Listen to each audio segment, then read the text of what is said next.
Hey, what's up, DNC Performance? We're at the shop today. Got Jesse's car. Um, so basically, like a parts game, waiting on parts. But I did get the reducer for the compressor outlet, and instead of keeping it V-band, I'm welding the V-band onto the reducer and making this extra tall to be able to swing and keep this pipe level instead of having to come down and back up. I cut the compressor housing. I took the reducer and I turned it down in the lathe and shortened it right to the edge of the 3-inch and to the edge of the 3.5-inch that it came. And then heated up the compressor housing, got it tacked together, heated up the whole compressor housing again, got the quick coupler flange tacked on, and welded everything out. They came out all right. Cast aluminum is a little bit tricky to weld, but I got it done. And then I made this side here, so all the fittings are quick coupler now, and there's 1, 2, 3, 4 quick couplers to take this whole charge pipe out. There's 2 charge pipes, 2 quick couplers. So this is all done. This side's all done. I got the intake temp sensor in right there, blow off valve. And then today, I had to take DJ's screen out. The touch feature went bad on the screen, or it's acting weird. It's intermittent, works, doesn't work. So I did that, and then I came in and made it a point to just stop guessing and trying to drive myself absolutely ballistic crazy with wastegate placement. And I chose the best place for them, considering there's a big old downpipe that's got to come through. So I didn't want to clog one side up with wastegates and trying to do everything, trying to get all the gummy handprints off of everything, because once you fire it up, heat soak it, it's in the stainless forever and ever. So, but I got the driver's side one right off the bend, so the priority is like really good. So it comes directly in line with the pipe, basically. There we go, in line with the pipe. Got that one on there. Same with the passenger side. It's pretty much right in line. Like when I put this hole in this pipe, I could see clear up through the header. So that's kind of perfect what you want, because you want the exhaust pressure to push on that valve right there. And then that's what you have, CO2 or air or whatever you have for boost control. You apply it to the top of the dome and it pushes the valve back shut. So that's what these 2 ports here are for. This is the bottom port, which pushes, in this case, VS Racing, this is a Gen 3 50 millimeter, has a piston with O-rings now. And this is like the bore, like the cylinder bore. It's just like a motor. And the piston is O-ringed, so it slides up and down in here. It's a much nicer design than the diaphragm style, where the big rubber diaphragm and the valve attaches to the middle and the diaphragm goes up and down. Those tend to rip a lot and have a lot of issues. Damn, that pipe's hot. So these are way nicer of a design. Seems like they'll work really good. We haven't used them yet, but you apply your compressor, basically your compressor boost amount goes in the bottom, and then your dome pressure goes in the top.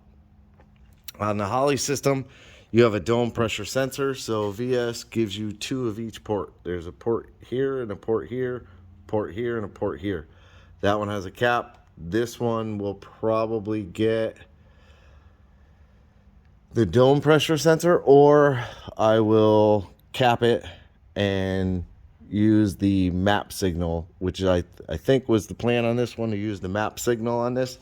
And then we apply dome pressure to it off the MAC valves up there. So one side of the MAC valve comes to the top. The other side of the MAC valves go to the compressor, and then that black push lock that's laying up there on the fender, that'll actually get a T, and it'll come down to both bottom ports. I haven't plumbed all that yet, but I started plumbing it. Now with the wastegates in, I can finish plumbing it, hide the lines, and get all that done. I took the oil drain out, and then luckily I remembered, which I believe what he said is this is like a bulkhead fitting.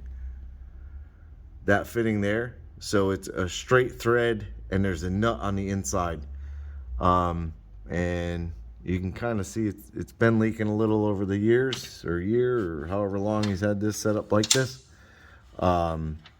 So I only took the hose off, and then I remember, which I have to just double check with him, that this has a nut on the inside. If it's threaded into the pan, I could take it out and put a cap in it.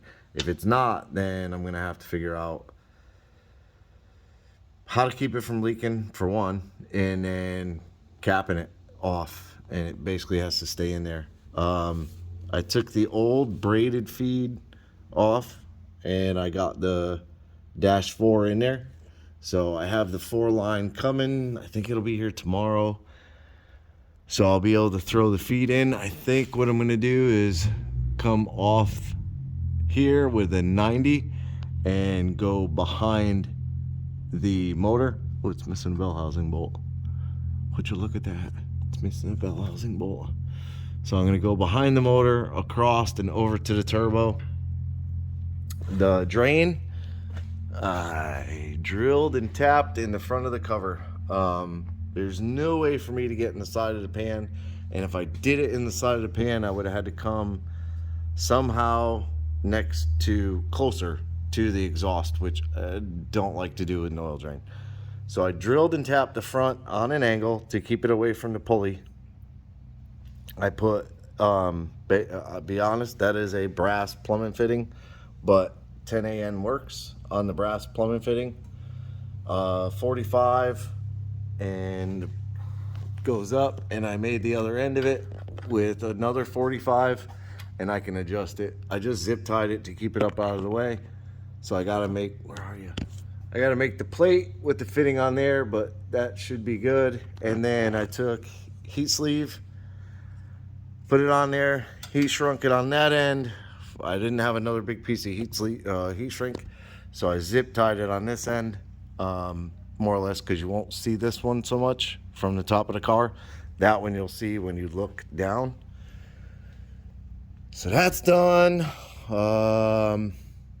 We're gonna swap the pan, but I thought he was gonna bring a harness, but I may be incorrect on that. But you could see the 4L80 famous plug leak. He's got that going on.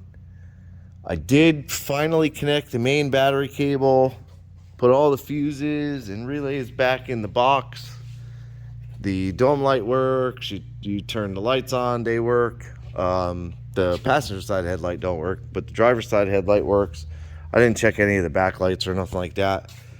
I stabbed the fuel pumps on, and it leaked at the crossover on the front. Let me let it down, hold on. Okay, so the crossover leaked.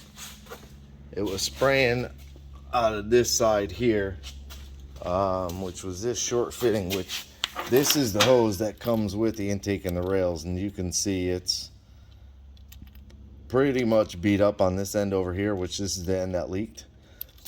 But the hose is real flimsy.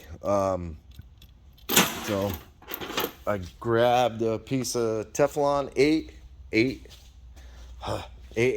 Teflon. So it was something probably off of my truck, being that it has scummy paint on it. But I grabbed a new fitting for this side, cut it to length, put it on there. I got the adapter on with the fuel pressure sensor for his pillar gauge is on. Like I said, the fuses, that's what we're down to, is 3 fuses, which I don't know why I didn't put that one in. Horn. 3 fuses, 2 relays in this box, and then the mains, which are not that lid, the other lid. I'm not sure where it went. It might be in the box with all the wires. I believe it is. So that's not horn. I don't know what that one is. Yep, there it is. Oh, AC and cruise. So he actually won't need this fuse here. I don't know why I didn't find that wire, but regardless. This box, I believe, is staying pretty much like this. So this one goes over here.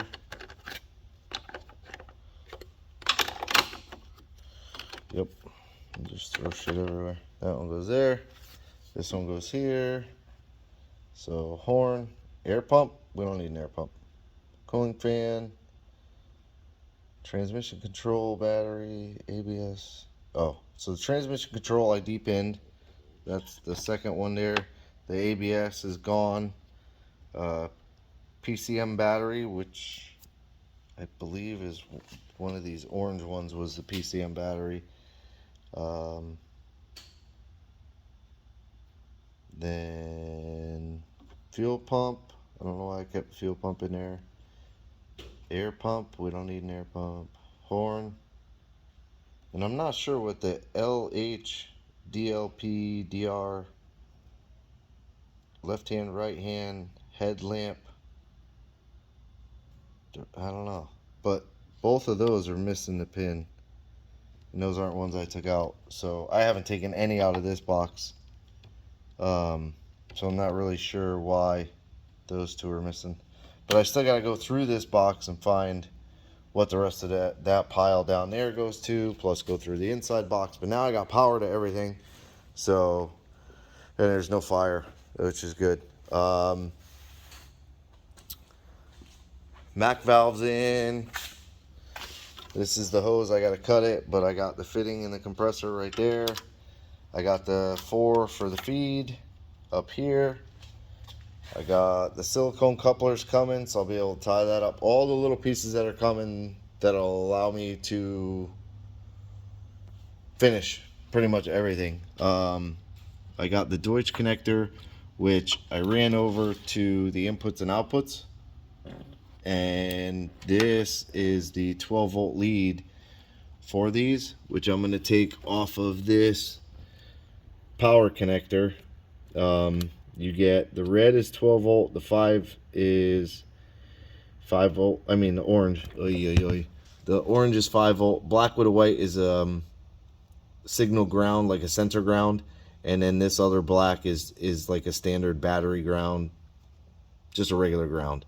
So I'll take this off because I don't have the connectors, the terminal ends to feed them into this end of the plug, which they should just give them to you. It's 4 pieces, or even some terminated wire would be nice. But I'll take this off and I will put a 4-pin Deutsch connector on it, just like this one. And then I can tie that red into it, and then this plug goes down. Obviously it's going to go this way, but goes to the input output harness on the Holly. That'll go there. Then this one goes to over there. That'll be done, and then I gotta wire the rest of the inputs outputs. One output for a fan. I believe an output for the trans brake, I want to say. Input for bump. Input for trans brake. And an input for the map sensor, which is up there, right there. So I got to pull the wire, the signal wire off of there, tie it into this input. Also, what I do on the Holly with the Terminator is on the back page, which I messed it up a little bit, but I do my inputs, which are white wires, outputs, which are gray, and then I write them all out how I have them pinned in the tune file. So A3 is the white with a red. It's 2-step rev limiter 1, staging input 1, and trans brake. A13 is the black, so it'll be white with a black stripe, staging input 2, which is like your bump, and then your bump turns into your scramble once you let go of the trans brake. A4 is the white with green is your dome pressure. So the A4, the green, will go to the map sensor. Then outputs are the gray with the yellow will be electric fan, red staging output. I can never remember these. Staging output is, I believe, your trans brake out. Yeah, that's your trans brake output. Then boost positive, boost negative. So those two are already done on that harness. So it's the black and the green. Black stripe, green stripe. So those are all pinned. We're good to go.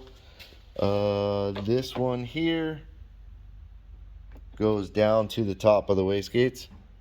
And like I said, I got to cut a T in here and feed that to the bottom of the wastegates. So once I get the downpipe in and figured out, I'll know where I'm going with these lines down to the wastegates. If I'm going to carry them in front of the turbo, behind the turbo, on top of the frame, which kind of seems like it's going to be the better routing on top of the frame. But we'll figure all that out when we get there. Blah, blah, blah. Coming along. Very, very close. The wastegates are huge, which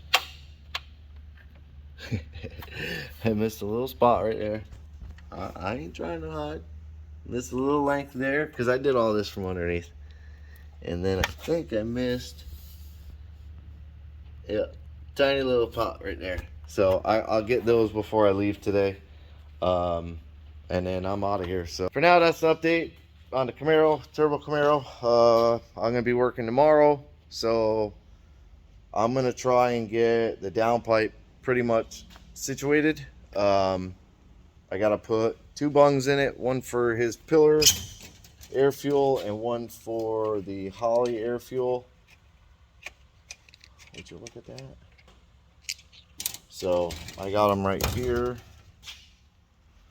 They're nice stainless. They're already got kind of a round cut out of them, so they fit.